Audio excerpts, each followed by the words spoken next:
Hi, this is Evan Weisel, and I am principal and co-founder of W2 Communications. And once again, I'm here with one of our Cybersecurity Impact Award judges, Mike Denning, who is a principal at Blu Venture Investors. Mike, thanks for joining me today. Thanks for having me. Absolutely. So before we dive into your background and what you do, for those that aren't familiar with the Cybersecurity Impact Awards, this is our second annual awards program, which is designed to shine a spotlight on the cybersecurity companies and individuals in the DC, Maryland, Virginia region. It's free to submit. The deadline is May the 29th. And we've got numerous categories for folks to nominate themselves or their companies. We've got startup to watch. We've got small, medium, large company categories. We've also got federal headquarters as a category. And then last but not least, we are also adding in an individual category where we want to recognize some of the individuals doing some of the great things here in our region. And one of the reasons that we're doing this program is to, again, as I said, shine a spotlight on a region which we believe is doing some really great stuff, not just locally or even regionally, but globally. And so we really want to do our part to create some awareness and visibility as to what's going on in this region. So Mike, again, part of the backbone of our program is having this panel of judges that reviews the submissions and kind of selects those that we recognize at our awards program. And so first question for you, really not a question, I guess, which is, why don't you provide our viewers some background on who you are, what you do, and of course, all about Blu Venture Investors. Sure. Thanks, Evan. Thanks for including myself and Blu as part of the judging panel. So Blu is a group of investors. The organization itself has been around for about 10 years. And we've invested well over $60 million in seed investment. And about half our total investment has gone towards cybersecurity. And we've invested in over 60 companies. Primarily in the DC, Baltimore region. What we've seen is that a really good opportunity to invest and incubate companies in this area. And we look for promising technologies in cybersecurity. I got involved with the organization about 2.5 years ago, as we saw that cybersecurity tended to be our highest return investments. And so we continue to invest and continue to grow our footprint in the area.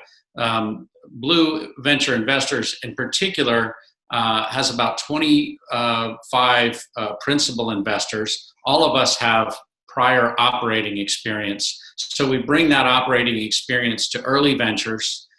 We help to make sure that they make the best possible decisions early on in their life cycle and help grow them through from the seed to A and B round investments from a venture perspective and help ensure the best possible outcome. So that's kind of the genesis of Blu and what we're looking to do. That's great, and you certainly are making an impact in this region, which is exciting. So, next question for you really is, why did you agree to be a judge? And it takes, there's a lot of effort and time involved in doing these things, and we certainly appreciate you doing that. So why did you agree to be a judge? And then, of course, as a judge, what will you be looking for when people submit their nominations? Sure. But we go to a lot of events. We attend a lot of learning events, and we attend a lot of different events where we're seeing a lot of companies. And every event, it's kind of a give and take. We like to give a lot of information of what we're seeing and the best practices. And we sit on a lot of boards. We're either a board observer or a board member for well over 45 companies that we've invested in. So we get a lot of information from those companies. We'd like to share those best practices. What we're really hoping to get out of, and I'm hoping to get out of as a board member, is again, additional learning. We take that back to our organization of our principal members. We also have an extensive network of affiliate investors, and that number is over 60. So that network then shares that knowledge to our companies that we invest with. And frankly, we saw over 200 cybersecurity companies in the last 12 months. So not only do we touch those companies that we invest in, but also the 200 companies that we've screened and just interacted with just in the community overall. To the second part of your question, what I'm looking for, number one, we want to understand the technology from when a company comes and says, okay, this is the technology, but we don't want to be overwhelmed with the technology, obviously, in the pitch. Just a basic understanding, this is what it does. Secondly, what is the problem that the technology solved? What fundamental pain point? So technology for technology's sake is not what we're looking for, but specifically, what's the use case and pain point? Third is, what market is it for? Is it for large companies? Is it for small companies? Is it for government? Is it for a specific vertical? What specific targeted area is it focused on? Third area is, what is the competitive landscape? And I think a lot of companies end up leaving this out. Oftentimes, are you displacing an incumbent? Where do you fit in the overall area? A lot of times, as a judge, I like to understand: where do you fit in the mind's eye of the CISO or the CIO? How are they thinking about that technology when they're thinking about purchasing your technology? It's very helpful to understand, I'm going to have to eventually pay for this, and they're going to think about where they're going to get that budget. Are they going to be able to redeploy assets? Are they going to be, as a result, where's the ROI in particular? Last couple things are business model. Exactly how are they going to pay for it? How are they going to show business justification for it? So as the presenter, my advice to the companies presenting is, you're each going to have a strength, whether it's in the technology area or the go-to-market.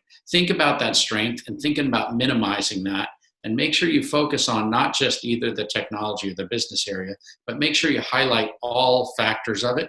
Make sure you paint the complete picture for your pitch. Here's the technology. Here's the pain point it solves. Here's the customers that they have. Here's the market that I have. And here's my business and go-to-market. And here's how the competitors that I plan to face. And here's how I'm going to sell and go to market, whether it's direct, indirect, channel, et cetera. So those are the things I'm looking for, is a succinct overview and demonstrating that you've thought through very completely all of those things. Now, depending on whether I'm judging kind of the larger companies, middle companies, or smaller companies, obviously the data points are going to be different. But that's kind of a high level of how I'm thinking about the pitches that I'll be looking at. What a thorough answer, and I really appreciate you going into that detail in terms of what you're looking for. And it's exactly why we have folks like you being a judge in this program, right? It's not just some arbitrary, we're just picking people or companies, right? We really do have experts like yourself spending the time and going through these nominations and these submissions to identify those companies that we want to spotlight in this program. So really, I appreciate that. Just like, for example, we do take it seriously. I actually used some of the associates at Blu, and we sat down there for the submissions last year, and even though they were written, we acted as if the organizations that I was looking at were actually in the room presenting. So I kind of read it aloud. I had one of the associates read it aloud as if they were presenting in the room. And like, okay, how would I react to that as if it was being presented? So, we did kind of take it seriously as if it was being presented. And so, I think a well thought out and detailed answers, I think, are helpful. And kind of that's how I thought about it, is said, okay, did they really get to the core of the addressable market? Did they really understand their go-to-market strategy? Did they really understand the uniqueness of their offering? So yes, that we do kind of, as a judge, we do take those components of it seriously. That's fantastic. And again, thank you for doing that. And I think it helps, the entire community and the entire program. And in fact, it's funny you mentioned doing it that way. I mean, if we had the ability to actually allow folks to do video and things of that nature, the challenge was, quite candidly, is that we had over 60 nominations in the inaugural program, and we anticipate more. So it's very hard to do anything but a written program in terms of submissions. So, Sure. but again, I thank you for taking it seriously and putting the time and effort into reviewing those submissions. So the last part of this discussion really comes down to an opinion of yours, which would be, why is the DC, Virginia, Maryland region, one of the world's strongest for cybersecurity companies? What makes it so strong? And then maybe even on the back end, why are we not getting the same recognition as some of the other geographies in the country? Some thoughts around that as well. Sure. I think so. Why the strength of it? I think it's a confluence, and I think primarily the tip of the spear is it around the U.S. public sector, right? And if you look at a lot of the talent pool is the number one driver, in my opinion.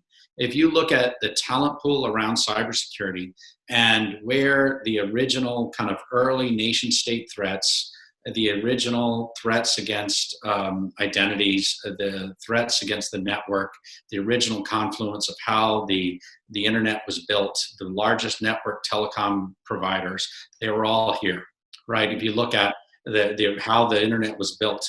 And so you look at, the original kind of the connection between the National Science Foundation and Berkeley, May East and May West, the major telecom carriers, and then you look at the three-letter agencies and their major investments, the Cyber Command, In-Q-Tel, early investments in Homeland Security, the DoD investments, all of them within, if you basically took a 50-mile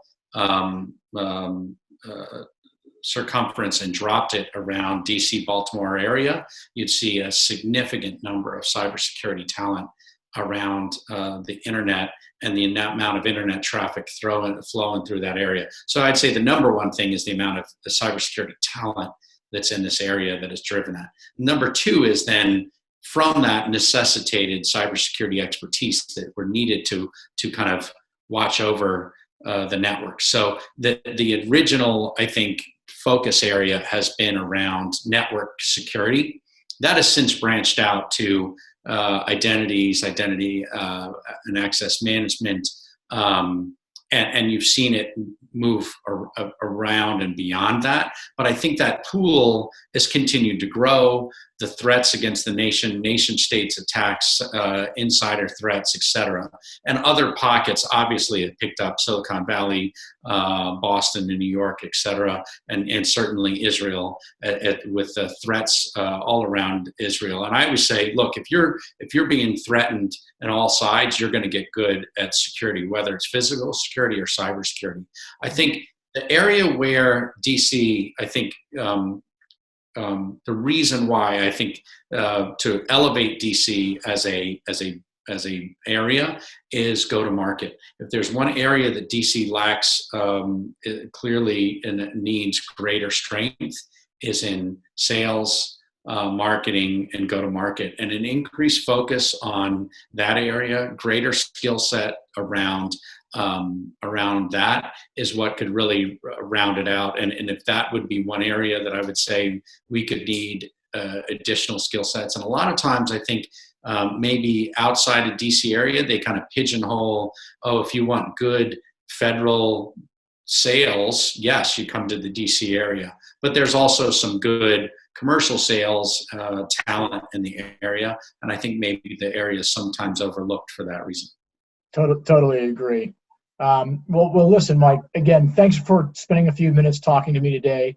And certainly I hope our viewers will take heed and listen to some of the advice that you provided when they're developing their submissions for this program. Again, the deadline is May the 29th. It is free to submit.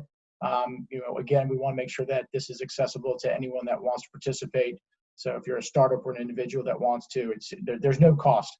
The program itself hopefully will take place in person in October during DC Cyber Week. So a little longer calendar cycle here on this year's program, but that's for obvious reasons. So in any case, thanks again for your time, and look forward to seeing you soon.